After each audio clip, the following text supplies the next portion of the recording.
আসসালামু আলাইকুম। শীতকালে খামারেদের একটাই সমস্যা, ওইটা হচ্ছে বাচ্চা ব্রুডারে মানে অ্যাকুরেট হিটটা হয় না।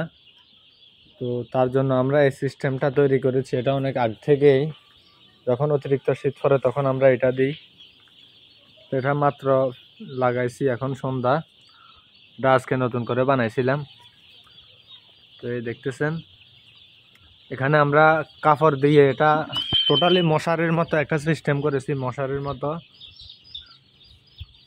এই যে এটা সেলাই করা, চতুর্দিকে সেলাই করা, শুধু উপরে এই যে একটু একটু গ্যাপ দেওয়া, একটু একটু গ্যাপ দেওয়া, কারণ হচ্ছে যাতে এখান দিয়ে অক্সিজেনটা আপ ডাউন হয়। এই কারণে তো অতিরিক্ত হিট হয়। আপনি যদি এখানে 2000 মুরগিকে 1000 ওয়াট হিট দিলে এখানে চলবে। তো 1000 থেকে বা 100 ওয়াটই লাইট দিলেও চলবে। এমনি তো আমরা 200 ওয়াটই, সবগুলো লাইট 200 ওয়াটে দিলেও হিট হয় না। তো এই জন্য এই জিনিসটা করা।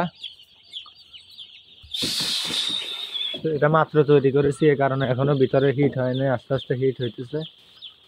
তো আপনারা দেখতেছেন, আমরা এটা লম্বা আরো দিছি, ওইদিকে আরো বাড়ানো যাবে। যখন মুরগি বড় হবে তখন আরো বড় হবে। এটা ওই সিস্টেম করে করা। তো এটা কিভাবে তৈরি করবেন, যদি কেউ না বুঝেন আমাদেরকে জানাবেন, সমস্যা না, আমরা বুঝাই দিব আপনাদেরকে। এই সিস্টেম করলে আপনার বোর্ডারে বাচ্চা নষ্ট হবে না, অ্যাকুরেট তাপ পাবে, নাভিটাও তাড়াতাড়ি শুকাই যাবে আশা করি। তো এই যে দেখতেছেন, এটা এখান দিয়ে সেলাই করা আছে। ওইখানে 4 ফাট পর্দা আছে, 1 ফাট করে 4টা পর্দা একসাথে সেলাই করছে। সাইডে হয়েছে 2টা, এই সাইডে 2টা, উপরে আছে 4টা। 4টায় মনে হয় 13 ফিটের মতো হয়েছে। তো এখানে আরো স্পেয়ার পর্দা আছে ওইদিকে, মানে এটা টোটাল 45 ফিট যাবে লম্বায়।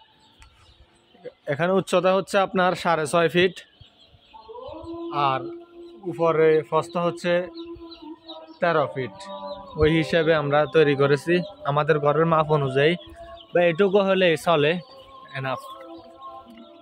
তো সবাই ভালো থাকবেন। আসসালামু আলাইকুম।